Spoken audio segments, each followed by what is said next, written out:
Bonjour, aujourd'hui je vais vous parler du fameux tapis en Jelly Roll.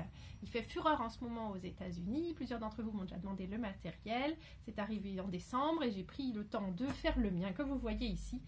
Et du coup je vais vous donner quelques trucs pour bien réussir le vôtre. Alors tout d'abord, sachez que ce tapis est expliqué dans ce patron qui est ici. J'ai suivi le patron. Donc bien sûr, je ne vais pas vous donner toutes les indications hein, puisque c'est protégé par un copyright. Par contre, je vais vous donner des trucs qui pourront vous aider à le réaliser facilement.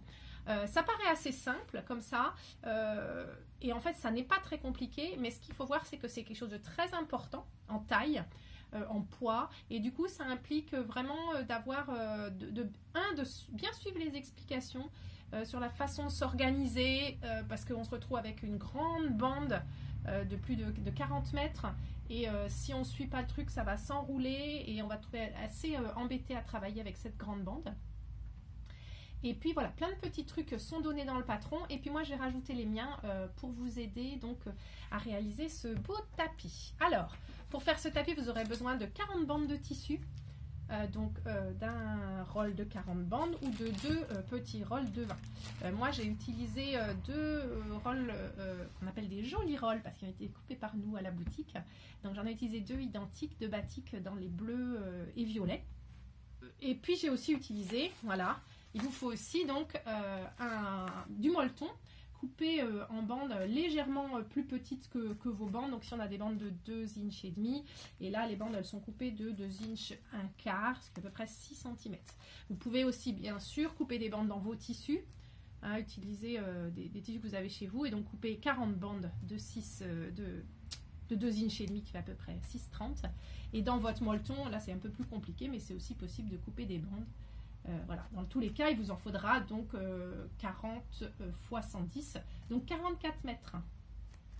Voilà. J'ai désormais les rouleaux de molleton en stock, si vous n'avez pas le courage de vous lancer à les couper vous-même. Alors, mon premier truc, c'est au moment où vous allez, c'est la première étape, hein, c'est donc d'assembler les bandes ensemble les unes les autres pour former une donc très grande bande de tissu qui va faire pas loin de 45 mètres. Donc on met, voilà, donc alors moi j'ai des batiks, donc l'endroit et l'envers ne sont pas, il n'y a pas d'endroit et pas d'envers, mais enfin il faut quand même en décider un. Donc ça c'est l'endroit de ma bande, et là je pose une deuxième bande sur, voilà, dessus,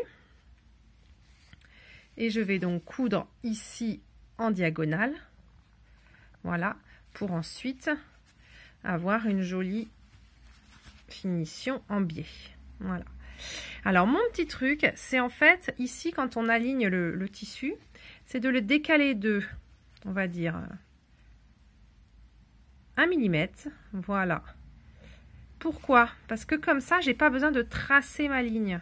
Et quand je vais coudre ici, voilà, tout de suite, je vais savoir où est ma ligne. Je vais pouvoir visualiser cette petite diagonale. Et donc, en la visualisant facilement, j'ai pas besoin de la tracer. Alors que si si je superpose exactement, et ben je vois pas où arrive la bande. Du coup, je suis obligée d'aller au pif. Et du coup, il y a des risques d'erreur. Ou alors, il faut que je prépare toutes mes bandes en cousant la diagonale à l'avance. Sauf que comme j'ai 40 bandes à coudre et que le process est déjà un peu long, c'est pas quelque chose que j'ai envie de faire. Donc en décalant d'1 mm, ça va absolument pas jouer sur le reste de mon ouvrage, mais par contre ça va me permettre moi de tout de suite visualiser la ligne et de faire très vite cette couture de bande. Alors voilà, je suis maintenant à la deuxième étape, celle où on va prendre la bande de tissu, la bande de molleton, les plier et les assembler. C'est très important d'être précis à cette étape pour que vraiment les deux bords ici soient vraiment bien alignés, voilà, et de piquer en prenant bien toutes les épaisseurs de l'intérieur. Donc si vous êtes à l'aise avec votre machine, vous pouvez le faire au fur et à mesure et ne pas épingler ou ne pas les attacher. Mais si vous êtes moins à l'aise, n'hésitez pas à utiliser par exemple des Wonder Clips comme ici. Alors ici c'est les Jumbo parce que c'est les seules que j'avais sous la main. Mais les tailles standards iront très bien aussi. Et du coup, bah voilà, j'ai préparé une distance d'environ 20 cm, 25, 30 cm. Je vais coudre et puis ensuite je vais continuer comme ça à préparer au fur et à mesure. À vous de voir en fait, de faire un essai avec ou sans et voir si sans vous arrivez à avoir une couture bien régulière. Là je suis juste au début mais vous voyez, voilà. Hein, et donc que vos deux bords soient bien alignés, qu'il n'y en a pas un qui dépasse. Alors voilà, maintenant j'en suis à assembler les bandes entre elles avec un point zigzag. Vous trouverez toutes les explications donc dans le patron, mais je voulais vous rajouter quelque chose, enfin vous expliquer des choses à propos des arrondis parce que c'est vraiment la partie la plus difficile. Alors surtout au tout début parce qu'effectivement les angles sont beaucoup plus serrés, mais après aussi. Je vais faire ici un arrêt sur image pour vous dire que comme vous voyez sur l'image, donc j'ai monté ce tapis avec un pied standard, mais que si vous avez un pied à double entraînement, ce sera beaucoup plus facile et les conseils que je vais vous donner juste après au niveau des arrondis ne vous serviront presque pas puisque avec le pied à double entraînement, vous aurez beaucoup moins de difficultés dans les virages. Donc si vous en avez un, mettez-le et ça va rouler tout seul. Et puis si vous n'en avez pas, eh ben, écoutez bien les conseils qui vont suivre et comme moi, vous y arriverez aussi très bien. Ce qui est très important à ce moment-là, c'est de vraiment, donc votre bande, de la pousser le plus possible pour en rajouter en fait. Parce que si vous l'attendez, eh ben, vous voyez, quand vous allez coudre, ça va vous faire ça. Et là, du coup, vous faites une corbeille et pas un tapis.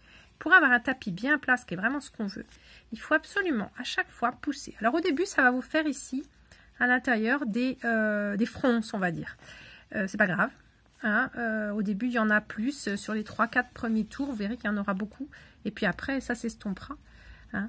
Mais donc c'est vraiment la partie la plus délicate. Et donc dès le début, je veux dire, dès vraiment, on a déjà 2-3 cm ici de l'angle, vous pouvez déjà commencer. Et donc au lieu de surtout ne pas tirer, mais pousser, pousser, pousser, et laisser aller le plus possible, mais vraiment en pousser. Et en fait, vous aurez peur d'en mettre trop, et vous verrez que vous n'en mettrez pas assez. Hein. Donc mettez-en le plus possible. Voilà. J'essaye de vérifier qu'ici je suis vraiment bien plat jusqu'au bout. Et plus là on entre dans la courbe, plus il faut en donner. Voilà. Alors là, en plus, il se trouve que moi je tombe sur un raboutage de 2 bandes, mais c'est pas grave. Et là j'en rajoute encore. Vraiment. Vous ferez vos essais, hein, vous verrez la première fois et vous probablement vous devrez défaire 1 ou 2 fois avant d'apprendre le bon volume à donner. Mais en fait, je me rends compte que il faut toujours en donner plus que ce qu'on pense. Voilà, et là, ça c'est le rond d'avant, j'étais pas tout à fait plat, mais là, on voit bien que je suis vraiment plat et que ça fait pas de... Voilà, j'ai pas de volume. Donc c'est parfait. Alors voilà, je suis encore plus loin. Là, on voit bien que mon tapis est bien plat. Et donc, les arrondis sont plus faciles à faire, mais ça n'empêche qu'il faut toujours. En fait, avec une main, je vais maintenir ici mon tapis et puis faire tourner. Et avec l'autre, je vais pousser cette bande. Voilà. Surtout pas tirer. Pousser, pousser, pousser. Voilà. Ouais, dès que je vois que ça commence là comme ça, ça veut dire que je pousse pas assez.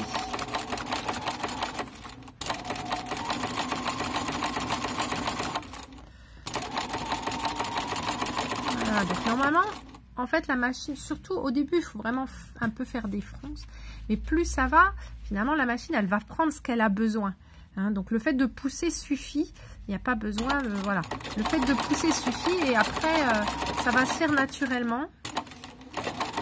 La machine va prendre la quantité qu'elle a besoin. Mais si on n'en donne pas assez, eh ben, elle va... Voilà, et là mon arrondi est toujours nickel et je suis toujours très bien à plat. Donc c'est parfait.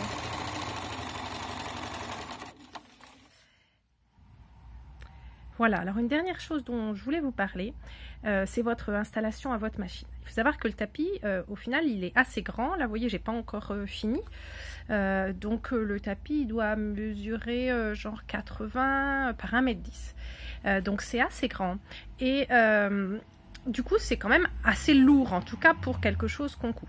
Et ce qui est très important, c'est d'essayer d'avoir une surface plate la plus grande possible.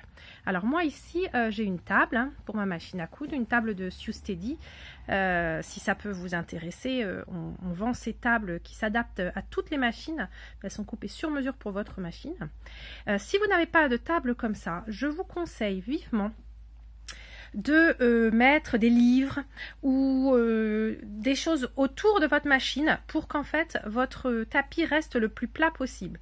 Parce que là, vous voyez, si jamais derrière vous n'avez pas de table et par exemple que ça pend directement derrière votre table, et bien à chaque fois que vous allez vouloir coudre, pousser, tirer votre tissu, ça va être très lourd à emmener et vous avez encore plus de risques.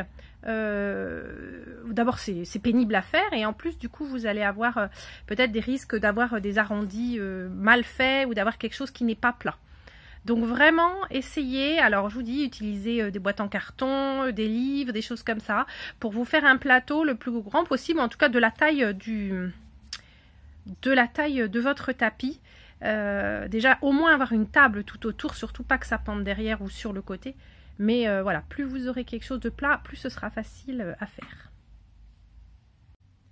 Voilà, bah j'espère que ces trucs vous aideront et que vous prendrez beaucoup de plaisir comme moi à réaliser de très beaux tapis avec vos tissus préférés.